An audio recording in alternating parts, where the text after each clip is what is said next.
Hello friends, welcome to सामान्य zero से। दोस्तों, सामान्य जीरो से यूट्यूब चैनल पर आप सभी का स्वागत करता हूं, अभिनंदन करता हूं। और इस वीडियो में हम लोग मौर्य काल से संबंधित टॉप इम्पोर्टेंट क्वेश्चंस को देखेंगे। मैं उम्मीद करता हूं कि आप लोगों को यह वीडियो काफ़ी अच्छी लगेगी और काफ़ी हेल्पफुल भी होगी, जिसमें हम लोग 185 ईस्वी पूर्व से लेकर 319 ईस्वी तक जितने सारे क्वेश्चंस बनते हैं एग्जाम्स में, उन तमाम क्वेश्चंस को अध्ययन करेंगे। जैसे कि फर्स्ट क्वेश्चन में है, अंतिम मौर्य सम्राट बृहद्रथ की हत्या कर किसने शुंग वंश की स्थापना 185 में पूर्व में किया था। तो बृहद्रथ की हत्या करके 185 ईस्वी पूर्व में पुष्यमित्र ने शुंग वंश की स्थापना किया था। पुष्यमित्र राइट आंसर हो जाएगा। नेक्स्ट क्वेश्चन कहता है, पुष्यमित्र शुंग मौर्य सम्राट बृहद्रथ की राजकीय सेना में किस पद पर आसीन था। तो पुष्यमित्र बृहद्रथ की सेना में सेनापति का पद पर आसीन था। सेनापति हमारा राइट आंसर हो जाएगा, ऑप्शन ए। नेक्स्ट क्वेश्चन कहता है, कान्व या कान्व वंश का जो संस्थापक था कौन था। तो कान्व या कान्व का जो संस्थापक था वसुदेव था। तो वसुदेव इसका राइट आंसर हो जाएगा। इस प्रकार अगर हम लोग सातवाहन वंश का संस्थापक की बात करेंगे, और इसमें कहता है सातवाहन या आंध्र सातवाहन वंश की जो संस्थापक कौन था, तो इसका करेक्ट आंसर हो जाएगा सिमुक था। सिमुक राइट आंसर होगा। नेक्स्ट क्वेश्चन कहता है, सातवाहनों ने पहले स्थानीय अधिकारों के रूप में काम किया था।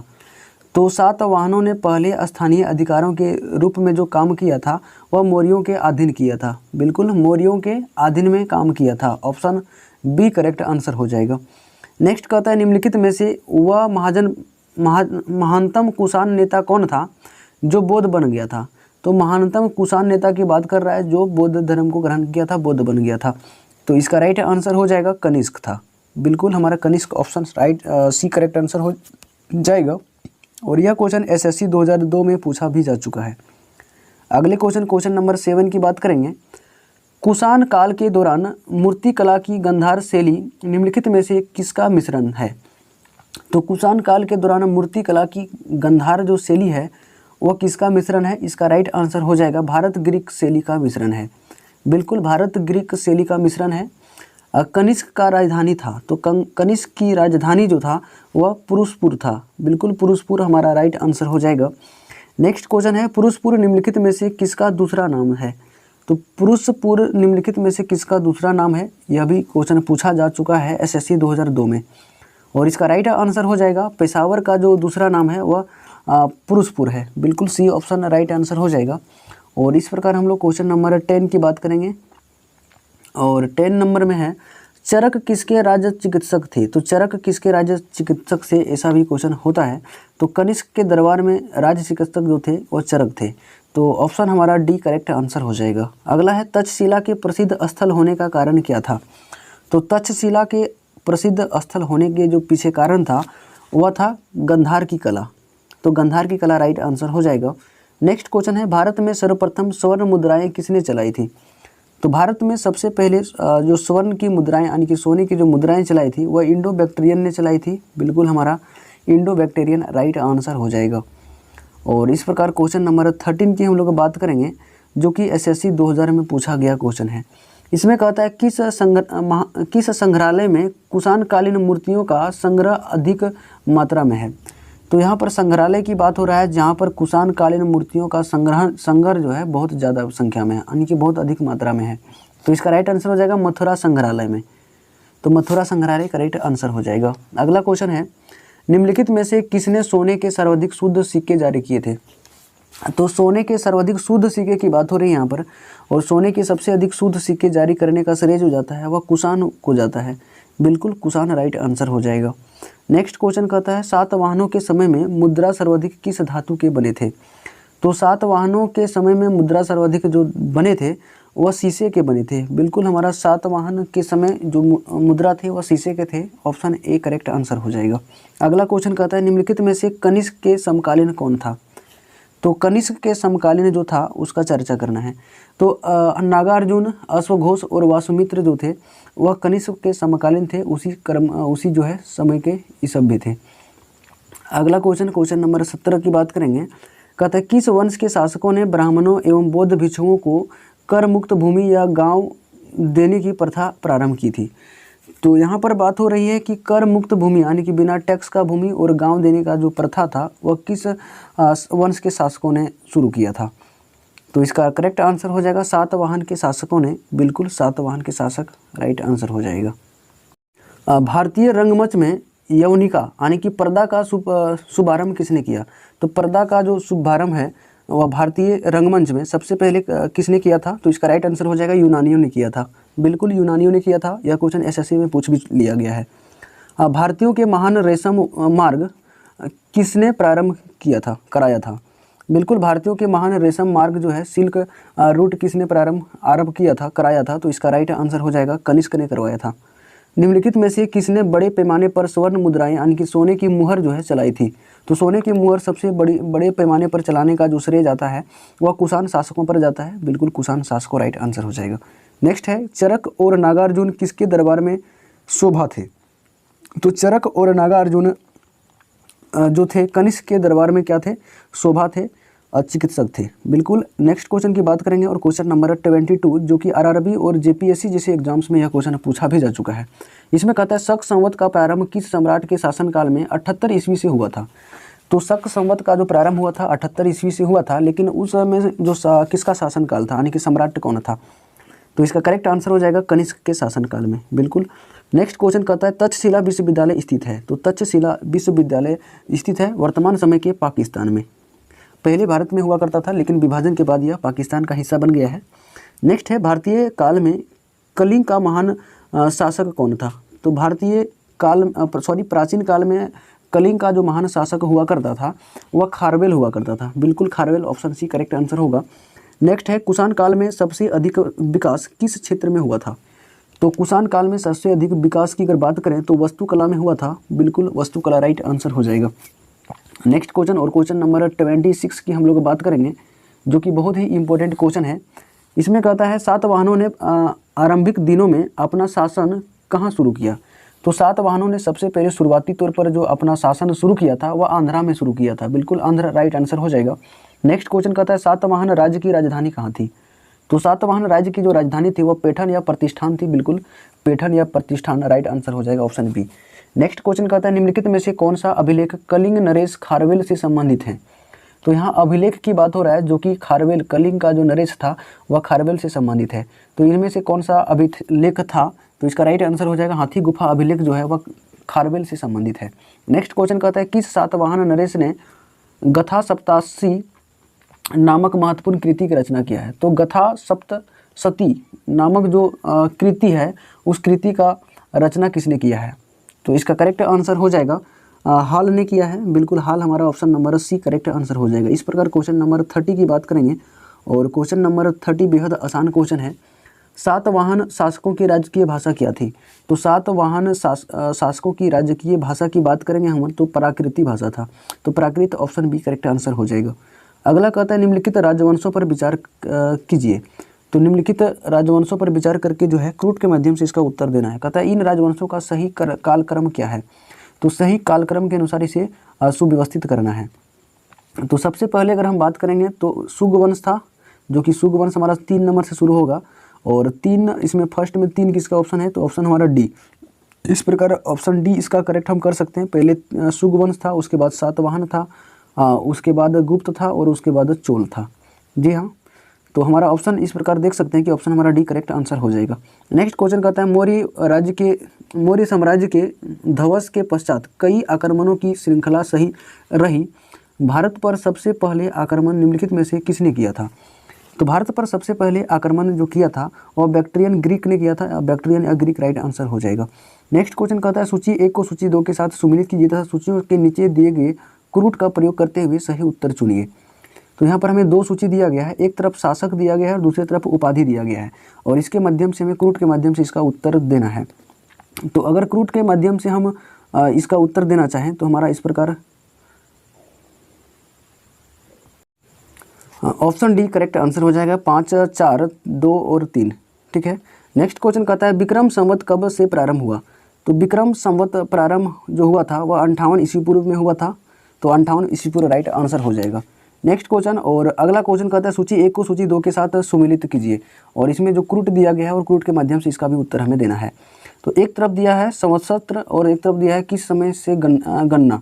तो जो समय से गणना किया गया है वो दिया गया, एक तरफ दिया है संवत्सर, ठीक है। और इसका जो हमारा करेक्ट आंसर हो जाएगा वो होगा ऑप्शन हमारा डी, यानी कि 4 3 2 1। इस प्रकार हम यहाँ से मिला सकते हैं, 4 का बी का हमारा 3 हो जाएगा और सी का हमारा 2 हो जाएगा और डी का हमारा 1 हो जाएगा। इस प्रकार ऊपर से नीचे के क्रम में हम मिला सकते हैं आसानी से। नेक्स्ट क्वेश्चन की बात करेंगे और क्वेश्चन नंबर 36, मौर्यों के बाद दक्षिण भारत में सबसे प्रभावशाली राज्य था। तो मौर्यों के बाद दक्षिण भारत में सबसे प्रभावशाली राज्य जो था वह सातवाहन था। नेक्स्ट क्वेश्चन कहता है बुद्ध की खड़ी प्रतिमा निम्न में से किस काल में बनाई गई। तो बुद्ध की खड़ी प्रतिमा जो है वह किस काल में बनाई गई थी। तो इसका राइट आंसर हो जाएगा कुषाण काल में बनाई गई थी। नेक्स्ट है शुंग वंश के बाद किस वंश ने भारत पर राज्य किया। तो शुंग वंश के बाद भारत पर राज्य जो किए वह कर्ण वंश ने किया था। तो कर्ण वंश या तो कान्य वंश भी इसे कहा जाता है, ऑप्शन सी करेक्ट आंसर हो जाएगा। नेक्स्ट है किस चीनी जनरल ने कनिष्क को हराया था। तो किस चीनी जनरल ने कनिष्क को हराया था, इसका राइट आंसर हो जाएगा पेन चाओ ने। तो पेन चाओ ऑप्शन ए करेक्ट आंसर हो जाएगा और यह क्वेश्चन जेपीएससी 2003 में पूछा भी जा चुका है। अगला क्वेश्चन की बात करेंगे, क्वेश्चन नंबर 40 कहता है उत्तरी तथा दक्षिणी पश्चिम भारत में सर्वाधिक संख्या में तांबे के सिक्कों को जारी किया था। तो किसने सबसे अधिक तांबे के सिक्कों को जारी किया था। तो इसका राइट आंसर हो जाएगा कुषाणों ने, ऑप्शन बी कुषाणों राइट आंसर हो जाएगा।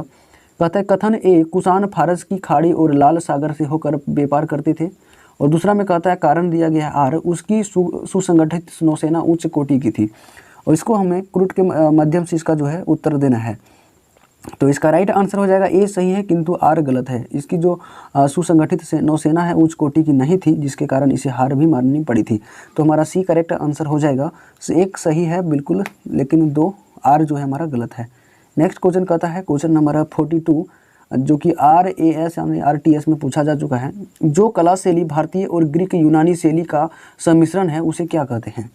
तो जो कला शैली भारतीय और ग्रीक यानी कि यूनानी शैली में जो मिश्रण पाया जाता है उसे हम लोग गंधार शैली के नाम से जानते हैं। तो गंधार शैली राइट आंसर हो जाएगा। नेक्स्ट क्वेश्चन है कनिष्क बौद्ध धर्म की किस शाखा का अनुयायी था जिसका प्रचार उसने मध्य एशिया व सुदूर पूर्व में किया था। तो कनिष्क किस शाखा का अनुयायी था जिसने प्रसार जो है मध्य एशिया और सुदूर पूर्व में किया था। इसका करेक्ट आंसर हो जाएगा महायान का जो है अनुयायी था। तो Mahayana option C correct answer हो जाएगा। कनिष्क के शासनकाल की सर्वाधिक महत्वपूर्ण घटना कौन सी है। तो कनिष्क के शासनकाल की सबसे अधिक महत्वपूर्ण घटना की हम बात करें तो चतुर्थ बौद्ध संगीति है। बिल्कुल हमारा चतुर्थ बौद्ध संगीति जो कि कनिष्क के शासनकाल की एक महत्वपूर्ण घटना है। नेक्स्ट क्वेश्चन और क्वेश्चन नंबर हम लोग 45 की बात करेंगे जो कि बहुत ही इंपॉर्टेंट क्वेश्चन है। प्राचीन भारत का महान वैश्याकरण पतंजलि किसका समकालीन था। तो यहाँ पर पतंजलि की बात हो रही है, वैश्याकरण पतंजलि जो है महान भारत वो किसका समकालीन था। तो इसका राइट आंसर हो जाएगा पुष्यमित्र का समकालीन था। बिल्कुल Pushyamitra Shunga, option D correct answer होगा। नेक्स्ट क्वेश्चन सर्वप्रथम भारत में विशुद्ध संस्कृत भाषा में लंबा अभिलेख किस राजा द्वारा जारी किया गया। तो अभिलेख जो है लंबा अभिलेख जारी किया था वो किस राजा ने किया था, किस राजा के द्वारा किया गया था। तो इसका राइट आंसर हो जाएगा शक राजा रुद्रदमन द्वारा। तो शक का जो राजा था रुद्रदमन उसके द्वारा भारत में लंबा अभिलेख जारी किया गया था। नेक्स्ट क्वेश्चन की बात करेंगे, कहता है किस राजा के शासनकाल में ईसाई धर्म में प्रचारक सेंट थॉमस भारत आया था। तो ईसाई धर्म के प्रचारक सेंट थॉमस किसके शासनकाल में भारत आया था। तो इसका राइट आंसर हो जाएगा गोंदोफिरनस के शासनकाल में। तो गोंदोफिरनस ऑप्शन हमारा सी करेक्ट आंसर होगा। नेक्स्ट क्वेश्चन की बात करेंगे हम लोग क्वेश्चन नंबर 48 की बात करेंगे, किस कुषाण शासक ने सर्वप्रथम स्वर्ण मुद्राएं जारी की थी। तो स्वर्ण की मुद्राएं सर्वप्रथम जारी करने का जो श्रेय जाता है वह कडफिसस द्वितीय को जाता है। तो कडफिसस द्वितीय राइट आंसर हो जाएगा। नेक्स्ट है किस वंश के शासकों ने क्षत्रप प्रणाली का प्रयोग किया था। तो क्षत्रप प्रणाली का जो प्रयोग है वह किस वंश के शासकों ने किया था। इसका राइट आंसर हो जाएगा शकों ने किया था। तो शकों ऑप्शन डी राइट आंसर होगा। नेक्स्ट क्वेश्चन कहता है मुक्तिदाता की जो उपाधि है किस वंश के शासकों ने धारण किया था? तो त्रातार या मुक्तिदाता की जो उपाधि धारण करने का श्रेय जाता है वह शक शासकों पर जाता है। तो शक शासक राइट आंसर हो जाएगा। नेक्स्ट क्वेश्चन और क्वेश्चन नंबर 51 की बात करेंगे, जो कि यूपीएससी 2006 में पूछा गया क्वेश्चन भी है। इसमें कहता है प्राचीन काल के भारत पर आक्रमणों के संबंध में कौन सा जो है कलानुक्रम है? तो जो सही क्रम है उस पर सही का निशाना लगाना है। तो जो सही कलानुक्रम है उसको हम लोग चिन्हित करेंगे। जैसे कि कहता है यूनानी शक कुषाण, यूनानी शक कुषाण, जो कि बिल्कुल हमारा ए ही सही दे रखा है, दूसरा पढ़ने की कोई आवश्यकता है भी नहीं। ठीक है, नेक्स्ट क्वेश्चन कहता है भारत में प्रथम बार सैनिक शासन व्यवहार में लाया गया था। तो सैनिक शासन जो व्यवहार था वह कब किसके शासनकाल में लाया गया था? यह भी क्वेश्चन यूपीएससी में पूछा गया है 2000 में। तो इसका राइट आंसर हो जाएगा ग्रीकों द्वारा। तो ग्रीकों के द्वारा भारत में सबसे पहले सैनिक शासन व्यवहार को लाया गया था। ऑप्शन ए करेक्ट आंसर हो जाएगा। नेक्स्ट है ईसा पूर्व दूसरी सदी के प्रारंभ में उत्तरी अफगानिस्तान में स्थापित भारत यूनानी राज्य था। तो भारत यूनानी राज्य जो था वह कौन था? तो इसका उत्तर हो जाएगा बैक्टीरिया था, हमारा bacteria. Option A correct answer हो जाएगा। अगला क्वेश्चन की बात करेंगे और क्वेश्चन नंबर 54। इसमें कहता है चार धातु सोना, चांदी, तांबा एवं सीसा में बनाने वाले सिक्कों को क्या कहा जाता था? तो सोना, चांदी तथा तांबा और सीसा से बने जो सिक्के थे उसको कहा जाता था करसापन। तो करसापन राइट आंसर हो जाएगा। नेक्स्ट क्वेश्चन है सर्वप्रथम रोम के साथ किन लोगों का जो व्यापार है प्रारंभ हुआ था? तो सर्वप्रथम रोम के साथ जो व्यापार प्रारंभ करने का जो श्रेय जाता है वह तमिल एवं चेरो को जाता है। तो तमिल एवं चेरो राइट आंसर हो जाएगा।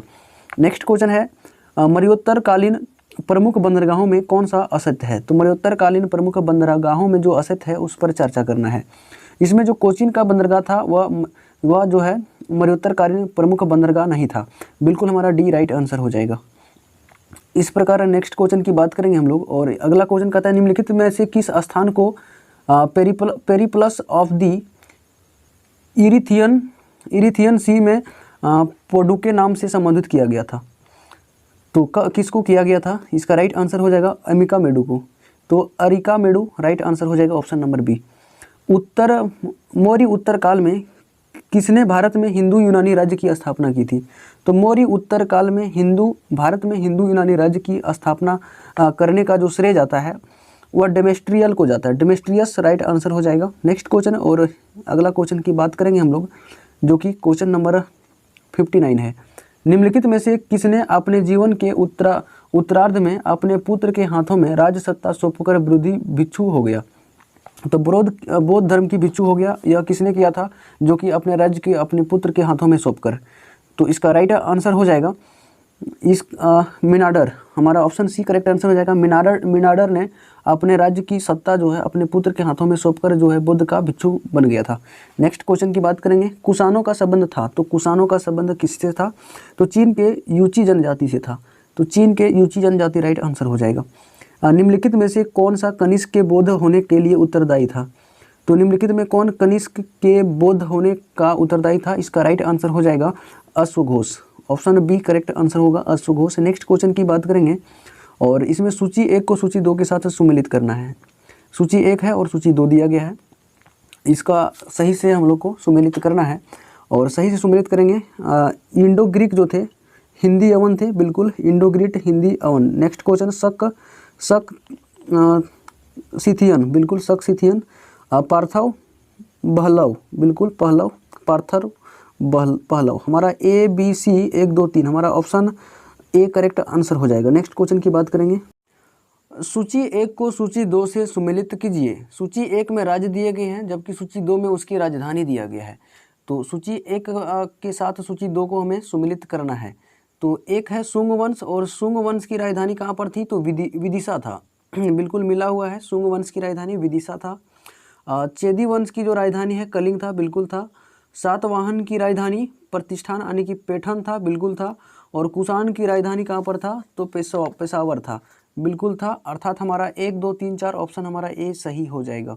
नेक्स्ट क्वेश्चन की बात करेंगे हम लोग और क्वेश्चन नंबर 64 जो कि इम्पोर्टेंट क्वेश्चन है। कहता है रोमन साम्राज्य के अनुसरण पर किस वंश के शासकों ने केसर यानी कि सीजर जो है की उपाधि ग्रहण की थी? तो सीजर यानी कि केसर की उपाधि जो है किस वंश के शासकों ने ग्रहण किया था? इसका राइट आंसर हो जाएगा, किस वंश ने किया था? तो कुषाण वंश ने किया था। हमारा ऑप्शन सी हो जाएगा, कुषाण वंश ने। नेक्स्ट क्वेश्चन है, निम्नलिखित में से किसका निर्माण शुंग काल में हुआ था? तो शुंग काल में इनमें से किसका निर्माण हुआ था? तो यहाँ पर राइट आंसर हो जाएगा भरहुत का स्तूप बिल्कुल हुआ था, सांची स्तूप बेदिया का तो तोरण द्वार बिल्कुल ये भी हुआ था, और भाजा स्तूप ये भी हुआ था। अर्थात हमारा ऑप्शन डी होना चाहिए, क्योंकि सभी जो है वह शुंग काल में ही निर्माण इन सभी का हुआ था। नेक्स्ट क्वेश्चन कहता है, सातवाहन नरेश हाल के समकालीन गुणाढ्य ने किस प्राकृत ग्रंथ की रचना की थी? तो गुणाढ्य ने जो प्राकृत ग्रंथ की रचना की थी उसका जो नाम था बृहद कथा था। तो बृहद कथा राइट आंसर हो जाएगा। नेक्स्ट क्वेश्चन की बात करेंगे, क्वेश्चन नंबर 67, जो कि एनडीए का 2003 में पूछा गया क्वेश्चन भी है। कहता है निम्नलिखित कथनों पर विचार कीजिए और निम्नलिखित कथन के अनुसार जो है इसका उत्तर देना है। जैसे कहता है, सातवाहन शासक बौद्धों पर अत्याचार करते थे। तो सातवाहन शासक जो थे वह बौद्धों पर क्या अत्याचार करते थे? तो नहीं करते थे। जबकि पुष्यमित्र शुंग बौद्धों को संरक्षण देते थे, ये भी नहीं है। जबकि बोध गया में शशांक ने बोधि वृक्ष को काट दिया था, बिल्कुल हाँ। हमारा ऑप्शन जो है ऑप्शन 3 सही हो जाएगा, और केवल 3 जो हमारा ऑप्शन डी में दे रखा है। तो ऑप्शन इस प्रकार डी हमारा राइट आंसर हो जाएगा। अब प्राचीन भारत में निम्न में से किस एक ने नियमित रूप से सोने के सिक्के चलवाए थे? तो प्राचीन भारत में सोने के सिक्के चलाने का जो श्रेय जाता है वह कुषाण वंश को जाता है। ऑप्शन सी करेक्ट आंसर हो जाएगा, कुषाण।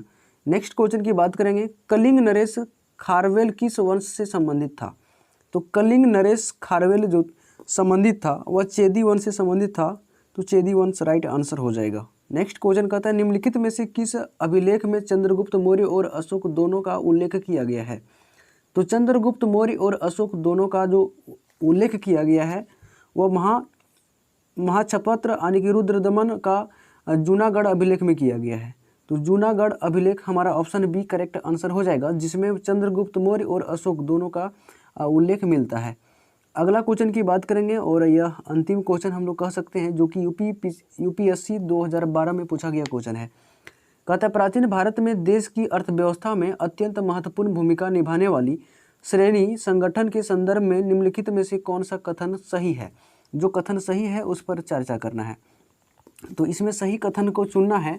जैसे कि कहता है, प्रत्येक श्रेणी राज्य की एक केंद्रीय प्राधिकरण के साथ पंजीकृत होती थी और प्रशासनिक स्तर पर राजा उनका प्रमुख होता था। नहीं, बिल्कुल नहीं था।